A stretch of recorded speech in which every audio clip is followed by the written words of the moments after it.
انوار رمضان کی اس خصوصی افطار ٹرانسمیشن میں K21 نیوز کے پلیٹ فارم سے برادران اسلام آپ کی میزبان بسیفی ایک مرتبہ پھر آپ سب کو خوش آمدید کہتی ہوں. اور جی ہمیں ہمارے مزید بھی مہمان یہاں جوائن کر رہے ہیں. اس وقت میرے ساتھ یہاں پہ سیٹ پہ موجود ہیں انتخاب رضوی بھی ہیں, نوحہ خان ہیں, آپ بڑے مشہور, آپ کو بھی خوش آمدید کہتی ہوں. بہت شکریہ انتخاب کہ آپ ہمیں یہاں پہ جوائن کر رہے ہیں.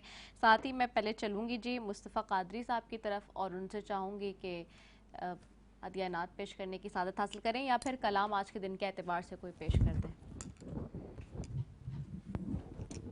شارٹ کرے گا تھوڑا سا. ہاں جی. میں نے کن تو مولا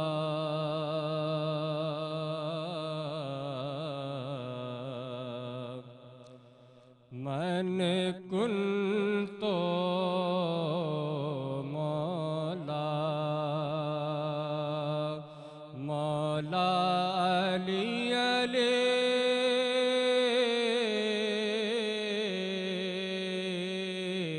مولا علی علی علی مولا مولا علی مولا مولا علی مولا مولا علی مولا مولا علی مولا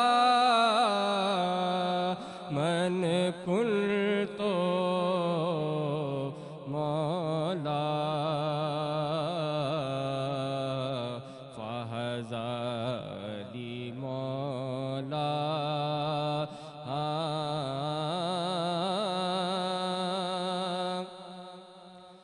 جو ہوئے کعبے میں پیدا اور شہادت پائی مسجد میں جو ہوئے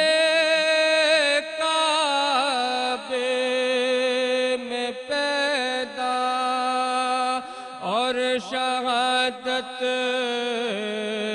پائی مسجد میں خدا کے گھر کا وہ مالک وہ بشر یوں بھی ہے اور یوں بھی علی مولا مولا علی مولا مولا علی مولا مولا علی مولا من کن تو مولا ہوئے کیا سے کیا یا علی کہنے والے ہوئے کیا سے کیا یا علی کہنے والے قلندر بنے عشق میں جلنے والے کتب بن گئے درد و غم سہنے والے ولی بن گئے یا علی کہنے والے علی مولا مولا علی مولا مولا علی مولا مولا علی مولا من کن تو مولا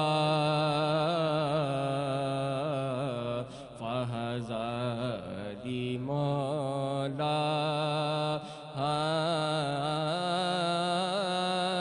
من کن تو مولا.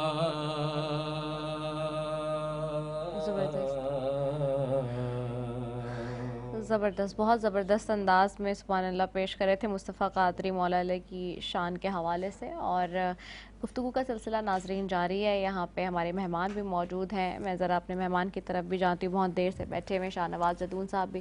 شاہ نواز بھائی, جیسے کہ رمضان کے مبارک مہینے میں ابھی آپ نے بتایا کہ ایک تو بہت زیادہ ہیپننگز بنی ہوئی ہیں, ساری چیزیں ہو رہی ہیں. اچھا یاد ہے آپ کو اپنے بچپن کا واقعہ کہ جب سب سے پہلے روزہ رکھا تو کیا اہتمام کیا گیا تھا اور کس عمر میں رکھا گیا تھا؟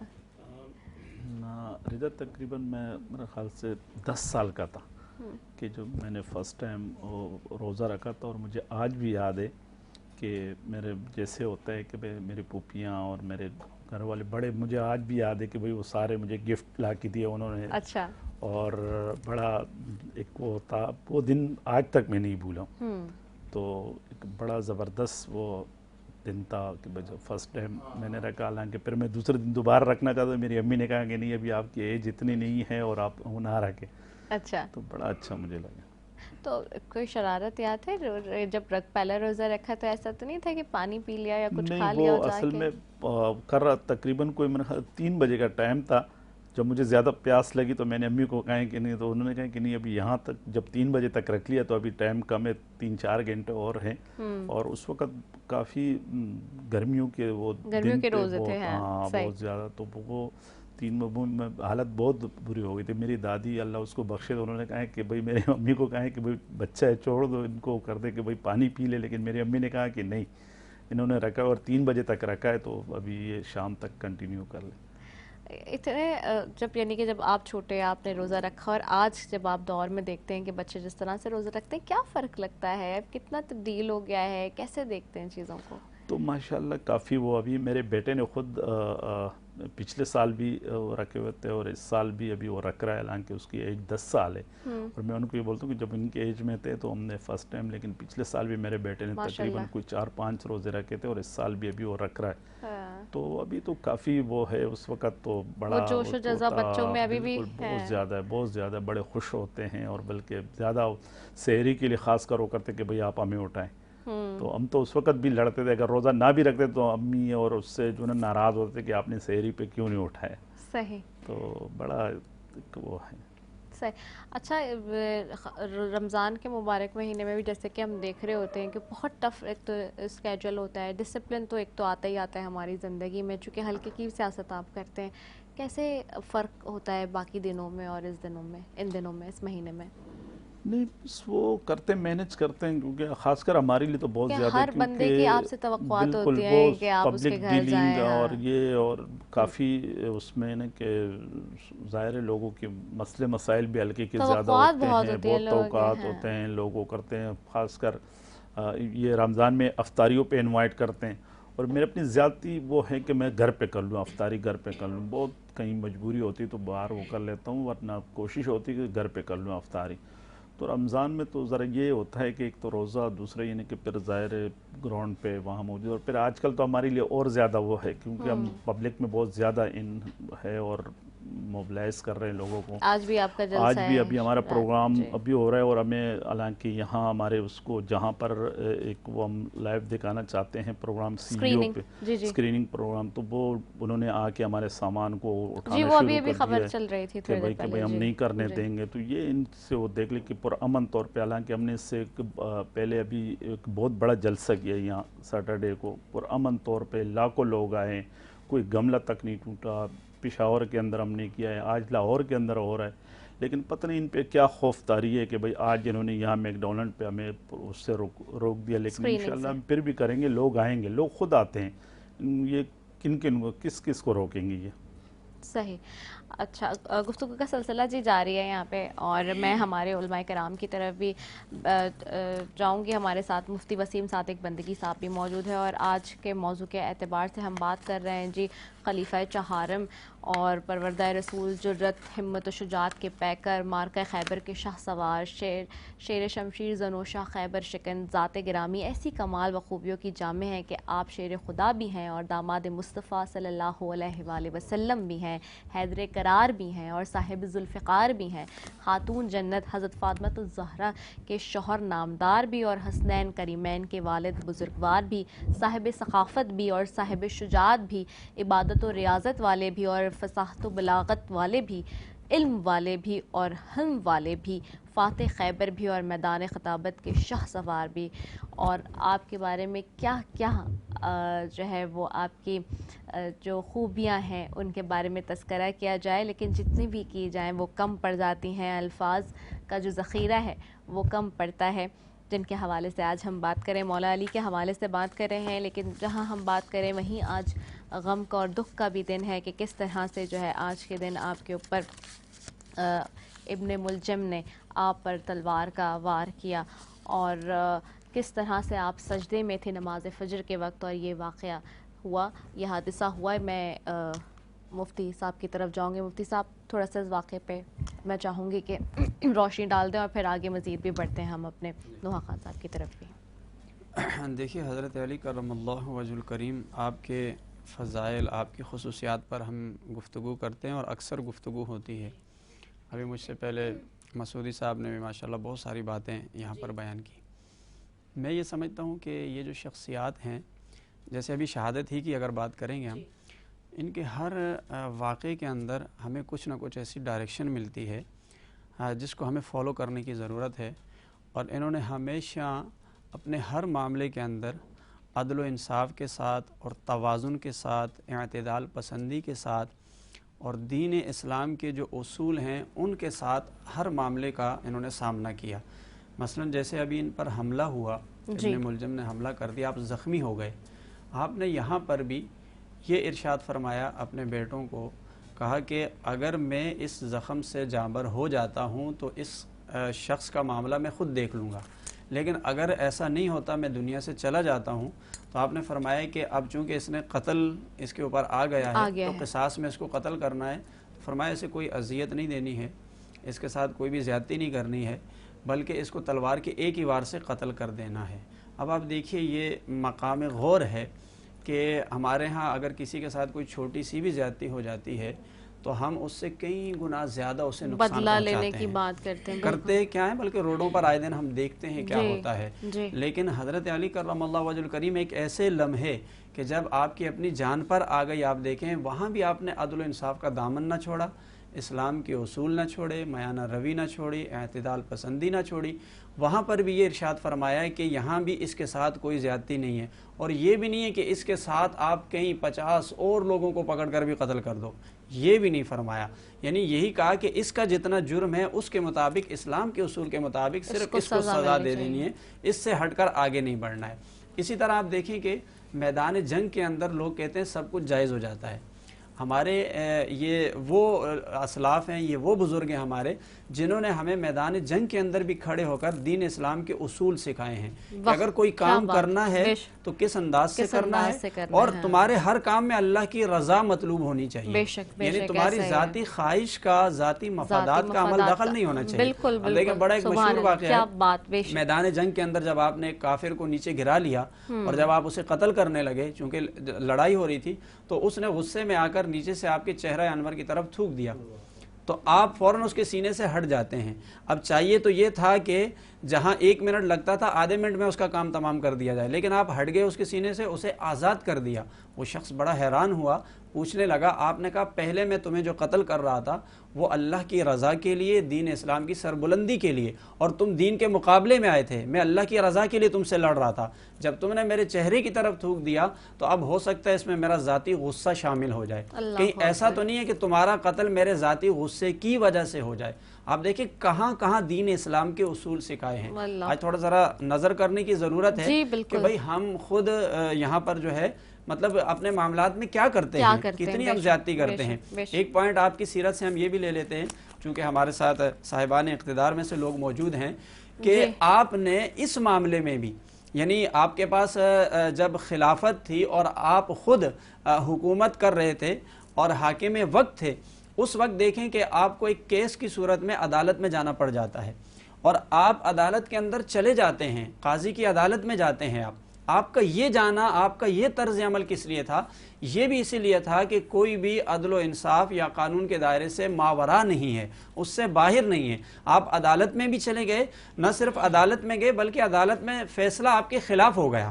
اچھا، فیصلہ آپ کے خلاف ہونے کی وجہ یہ تھی کہ جس یہودی نے ایک زرا کے لیے آپ پر کیس کیا تھا، آپ کے پاس کوئی ثبوت نہیں تھا، پروف نہیں تھا، سوائے اس کے کہ آپ کے اپنے بیٹے اس کے بارے میں گواہی دے رہے تھے کہ یہ ہمارے والد محترم کی زرا ہے. تو قاضی وقت نے کہا کہ بیٹے کی گواہی باپ کے حق میں قبول نہیں ہے. تو آپ نے دیکھیں اس اصول کو فالو کیا، آپ اس اصول پر قائم رہے، ایک مثال قائم کر دی رہتی دنیا تک کہ چاہے کوئی بھی شخص ہو، اسے چاہیے جو آپ کے ملک کا قانون ہے، آپ کی ریاست کا جو قانون ہے اور آپ کے اسلام کا جو قانون ہے، اس سے کوئی استثناء حاصل نہ کریں، اس کے مطابق چلیں. کیونکہ جب بڑا چلتا ہے، حاکم وقت چلتا ہے، اس کے پیچھے پھر پوری جتنی عوام ہے وہ بھی کھڑی ہوتی ہے، وہ بھی اس کے مطابق چلتی ہے.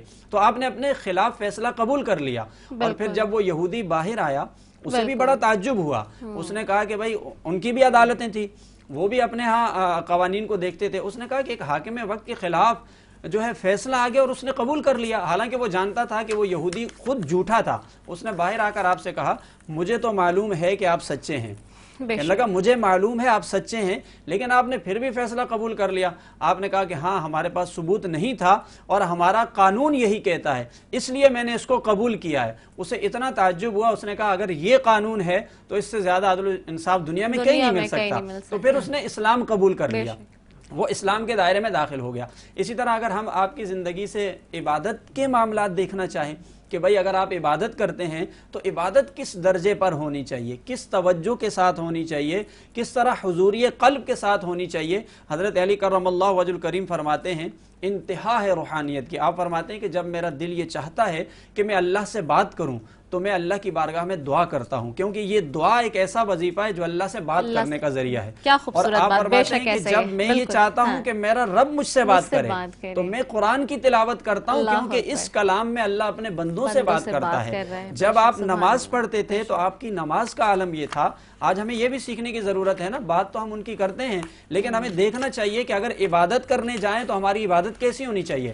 ہم اگر اپنے ملکی قوانین کے حوالے سے جائیں تو پھر ہماری عدالتوں کا نظام اور سیٹ اپ کیسا ہونا چاہیے, یعنی ساری چیزیں ہمیں دیکھنی چاہیے. جب آپ نماز پڑھنے کھڑے ہوتے تھے حضوری قلب کا عالم یہ ہوتا تھا کہ ایک مرتبہ آپ کے بدن میں تیر لگ گیا اور آپ تھوڑے سخت جسم والے انسان تھے, وہ تیر آپ کے بدن سے نکل نہیں رہا تھا. آپ نے فرمایا کہ جب میں نماز میں کھڑا ہو جاؤں گا اللہ کے حضور اس وقت اس تیر کو نکال لینا. اور ایسا ہی ہوا, جب آپ نماز میں کھڑے ہوتے ہیں تو اس تیر کو نکالا جاتا ہے, وہ اتنے آرام سے آپ کے بدن سے باہر آتا ہے جیسے مکھن میں سے بال باہر آ جاتا ہے. لوگوں کو بڑا تعجب ہوا کہ اتنے سخت جسم والے تیر نکل نہیں رہا تھا, نماز میں کھڑے ہوئے تو کیسے آرام سے باہر آ گیا. آپ فرمانے لگے جب میں اللہ کے حضور کھڑا ہوتا ہوں تو خشیت الہی کا اتنا غلبہ ہوتا ہے, اتنا خوف ہوتا ہے, خوف الہی اس قدر ہوتا ہے کہ میرا جسم کام کرنا چھوڑ دیتا ہے. اور اس کی مثال آپ دیکھیں کہ خود لوگوں نے اپنی آنکھوں سے دیکھی کہ وہی جسم جو اتنا سخت ہے لیکن جب رب کے حضور کھڑا ہوتا ہے تو کتنا نرم ہو جاتا ہے. تو آج ہمیں بھی یہ دیکھنا چاہیے کہ جب ہم اپنے معاملات میں دیکھتے ہیں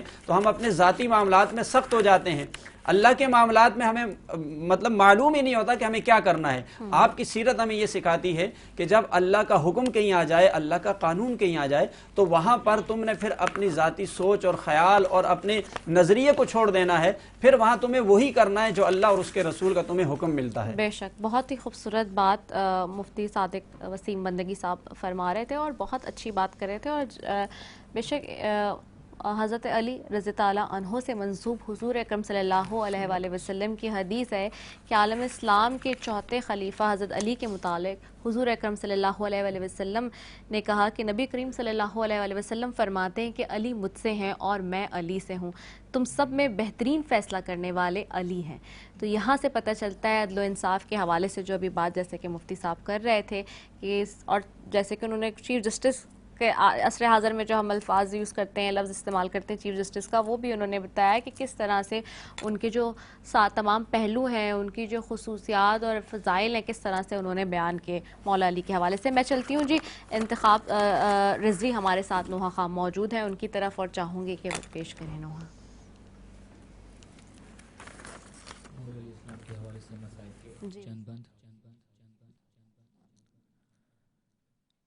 زخمی کیا امام کو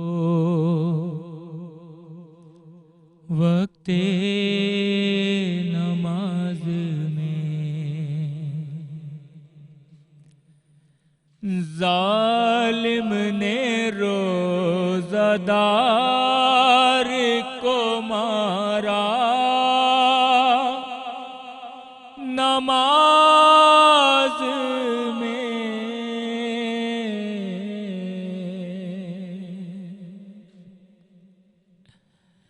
19ویں سے آپ کا ماتم ہے یا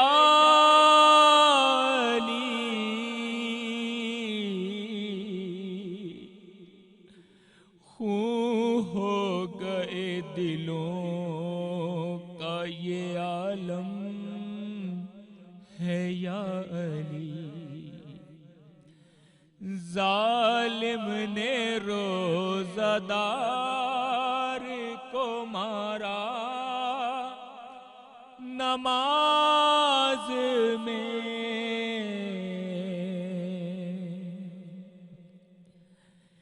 جب 20ویں کا روز تڑپ کر ہوا تمام، گھر گھر سے آ رہی تھی صدا وقت کے امام، لو مومنو امام کی رحلت قریب ہے، ہنگام حشر وقت قیامت قریب ہے، زینب ہوئی یتیم قضا مرتضیٰ نے کی،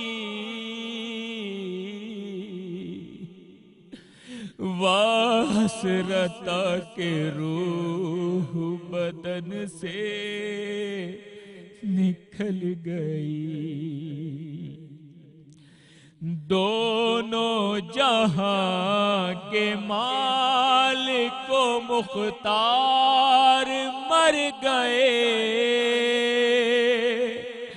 دونوں جہاں کے مالک و مختار مر گئے،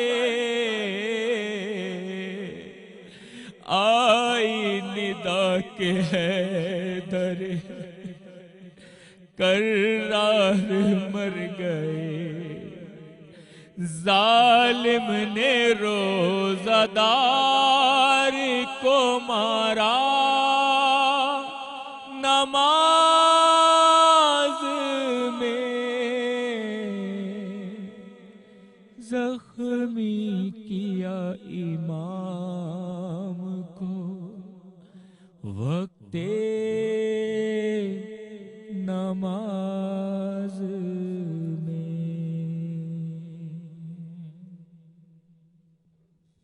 اور جیسے کہ مصائب پیش کر رہے تھے انتخاب، اور میں چاہوں گی مفتی صاحب سے، مفتی وسیم صادق بندگی صاحب سے کہ دعا کرا لیجئے مفتی صاحب۔ آمین، الحمدللہ رب العالمین والعاقبۃ للمتقین والصلاة والسلام علی رسولہ محمد وعلی آلہ واصحابہ اجمعین۔ پروردگار عالم، آج کی اس بزم میں، اس ٹرانسمیشن میں حضرت علی کرم اللہ وجہ الکریم کے جو فضائل مناقب بیان ہوئے، آپ کا ذکر ہوا، یا اللہ ہماری اس عبادت کو اپنی بارگاہ میں قبول و مقبول فرما۔ پروردگار عالم، اس ماہ مقدس کے فیضان سے ہم سب کو مستفیض فرما، اس ماہ مقدس کی رحمتیں برکتیں ہم سب کو نصیب فرما۔ یا اللہ ہمیں اس کے تقاضوں کو پورا کرنے کی توفیق عطا فرما، اس کا احترام کرنے کی توفیق عطا فرما، اس ماہ مقدس کو ہمارے لیے بخشش کا، مغفرت کا ذریعہ بنا۔ پروردگار عالم، اس کے صدقے میں ہمارے ملک پاکستان کی حفاظت فرما۔ یا الہ العالمین، اندرونی بیرونی تمام خطرات سے، سازشوں سے اس ملک کو محفوظ فرما۔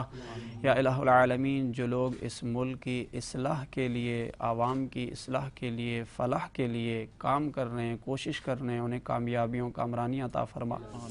پروردگار عالم، ہمارے اس ملک کے اندر نیک عادل حکمران عطا فرما، افواج پاکستان کی حفاظت فرما، اس ملک کی تمام ایجنسیاں جو اس کی حفاظت میں لگی ہیں، یا اللہ ان سب کی حفاظت فرما۔ اس ملک کے اندر بسنے والی جتنی اقوام ہیں، سب میں اتفاق اور اتحاد عطا فرما۔ یا اللہ ہمارے ملک پاکستان کو معاشی طور پر، اقتصادی طور پر استحکام عطا فرما۔ اس ملک کے اندر جو غربت ہے، بے روزگاری ہے، مہنگائی ہے، کرپشن ہے، یا اللہ ان تمام مسائل سے عوام کو نجات عطا فرما۔ یا الہ العالمین، اس ماہ مقدس کے صدقے سے ہماری دعاؤں کو مستجاب فرما۔ اپنے پیارے آقا علیہ الصلوۃ والسلام کے صدقے سے یا اللہ اس ملک پر، اس ملک کی عوام پر، امت مسلمہ کے حال پر رحم فرما۔